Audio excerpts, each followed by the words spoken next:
Alright, hey everybody, Fatal Ferret here, back for another Ferret's First Take. Today we're going to be taking a peek at Chaika, the Princess Coffin. So today, just a quick note, I'm doing this video a little bit differently than I have before. Finding scans offline, for one, a lot of times they weren't accurate, and two, they're kind of hard to find. So we're going to look at it like this from now on, or at least to start with, to see if how this works. Just to see if we can get a better view of this, and so you guys can actually get a bit of a sneak preview of what the volume looks like. So, in today's story, the setting of the story is sort of a I don't know if I want to say fantasy type place, but we do have like magical creatures, it seems like, of kinds. So it's definitely not just like a normal world scenario. We definitely have an interesting scenario, and so it looks like this series takes place like post-war, something like that. And so it starts off with our main characters, Toro Akuro, I believe is his name, and his sister Akari. And so basically, Toro, at first, I thought he was going to be like your typical sort of just, lazy character and stuff like that. And, doesn't just wants to sleep all day, doesn't want to work. He seems to, he was, you get the impression from when you first start the book, he was some sort of fighter in the war of some kind. And so he seems to have lost a lot of ambition to do anything. And he seems to feel sort of useless. And so he's an interesting character. At first, I was like, okay, this seems like a fairly, tried and true trope. He's kind of lazy, blah, blah, blah. But anyway, the story kind of turned it around on me, because so his sister finds him very lazy and is trying to get him actually to go out and do stuff. And so he goes out one day, and so you can already start getting like glimpses of facts that he seems like maybe there's more to him than there is. And while he's out scourging for food, he meets a girl. And so a Freya, or Freyla, or however you say that, it's not what she is. But he meets this girl in the woods while he's foraging for berries, which is very interesting because he's up in the mountains. So he meets this girl, and she's carrying around a giant coffin, as you can see in the front. And so it's kind of this interesting thing where they meet, and what I really like, what a nice touch to this was the fact that she's like foreign of some kind, and so her English, or her language, however you want to say English, I guess you can say it just because it's translated like this, is slightly broken. So it's like, no, don't touch, you assault, and so that kind of thing. So she was a really cute character at first, and the art, as I'm going to talk about more later, is a super high point for me in this series. But anyway, they are attacked while they're in the woods together, and so he has given up being a fighter and doing whatever he did post-war, and he hasn't fought in a long time. But she seems to be some sort of, she seems to be on some sort of mission, and she doesn't really seem all that fazed by all the stuff that's going on here. So anyway, after running away for a while, you find out that she is a wizard, as they call them here. She's got a giant gun. It looks like she shoots magic out of it. And so there's a fight that happens and that kind of thing. So the fight seems cool because you also get to see his power, which does skip, right here. So, like I said, it skips over the trope of him just being kind of a weak, boring character to him having sort of a tragic background and to actually looking pretty badass. He's got a power called Iron Blood, if I remember specifically, and that seems to, give him a power up, as one would say. And so they go through and they fight this monster. It looks to be that there are things or persons after her. So anyway, after some stuff goes down, they sort of have lunch together. They meet up a little bit. They meet back up with his sister Akari, who provides quite a bit of humor to the series so far anyway. She's got that perverted sister type thing for her brother, mostly seeming in jest, but that kind of I enjoy that kind of humor. It's done well.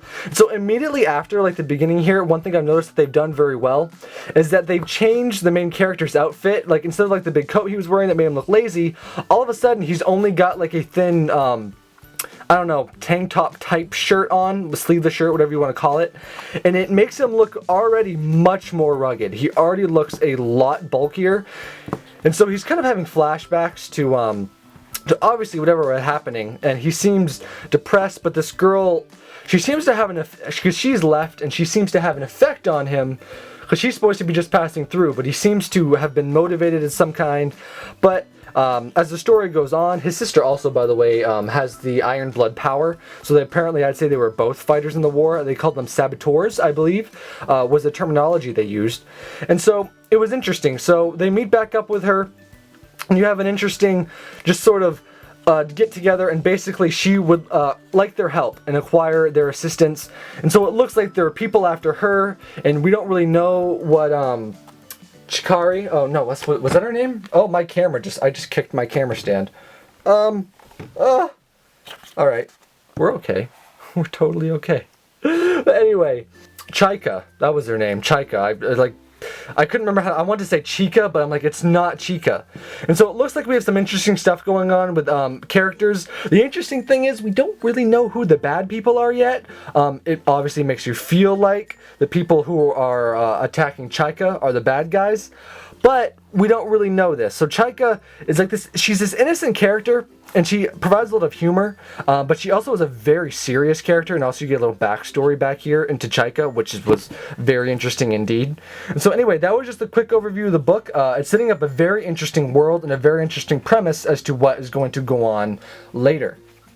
So the second thing I want to talk about with Chaika was the art style, and as you probably could see, I know it's kind of hard to convey sometimes through a camera, but I really, really like the art style. Like, it was a huge lift to the story, to a story that didn't need it. Sometimes you'll have stories where, you know, the art kind of lifts the story and makes it like, whoa, I gotta keep going even though the story might be lacking a little bit. The art it's very, very good. I'm trying to, I guess, I was trying to think of earlier what I could compare it to.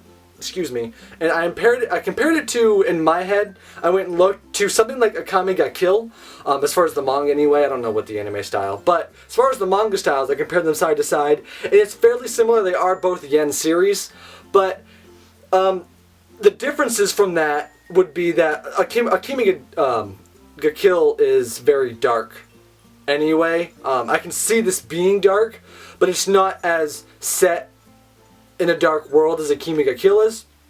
And so it's not quite as many blacks and stuff like that. And this also, I think, is a bit finer, a bit more detailed. The details are incredible, and the character designs are super good. And so anyway, guys, that's a basic overview. I really liked this. I liked it a lot. I would definitely recommend you get this book. This one is definitely recommended by me.